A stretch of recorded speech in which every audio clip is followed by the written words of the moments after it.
Hello guys, மேலே ஒரு post போகிறோம் பாருங்கள். பஸ்ஸில் ட்ரெயினில் போகும்போது உஷாராக போங்க.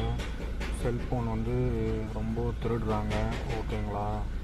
மேலே ஒரு போஸ்ட் போகிறோம் பாருங்கள். அதில் எப்படி திருடுறாங்க மட்டும் பாருங்கள். ட்ரெயின் கிளம்புற நேரத்தில் 2 டோர் மூடுற சென்டர் கேப்பில் அந்த பொண்ணு நோண்டிகிட்டே இருக்குது. டப்புன்னு ஃபோனை தூக்கின்னு போயின்னே இருக்கான். அவ்வளோதான், ஒன்றுமே பண்ண முடியாதுங்க. டோர் அன்லாக் ஆகிடுச்சுன்னா டோர் ஓப்பன் பண்ண முடியும் சொல்லுங்கள்? டோர் அன்லாக் ஆகிடுச்சுன்னா ஒன்றுமே பண்ண முடியும், ஓகேங்களா?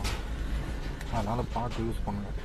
ட்ரெயினில் உட்காந்து நம்ம படியில் ட்ராவல் பண்ணும்போது டப்புக்குன்னு பிடின்னு ஓட்டலாம், என்ன பண்ணுவீங்க? ஒன்றுமே பண்ண முடியாது, ஓகேங்களா? நம்ம கஷ்டப்பட்டு காசு கொடுத்து வாங்குறோம் ஒரு பொருளும் அழகாக ஈஸியாக நம்ம வந்து எப்படின்னா பந்தா கோசம் இப்படியே வச்சு நோண்டின்னு இருக்கும், ஓகேங்களா? சீனு கோசம் பந்தா கோசம். ஆனால் அது நோண்டுறது கொஞ்சம் உள்ளே போய் நோண்டுங்க, இல்லை உட்காந்து நோண்டுங்க. அதாவது முக்கியமாக படியில் நின்று நோண்டவே நோண்டாதீங்க. கஷ்டப்பட்டு வாங்குகிறோம் ஒரு பொருள், அதை வந்து இன்னொருத்தவங்க ஈஸியாக ஆட்டே போட்டு போயிடும். திருடம் எவ்வளோ உஷாராக திருடுறான்னு பார்த்துங்க, புத்திசாலித்தனம்.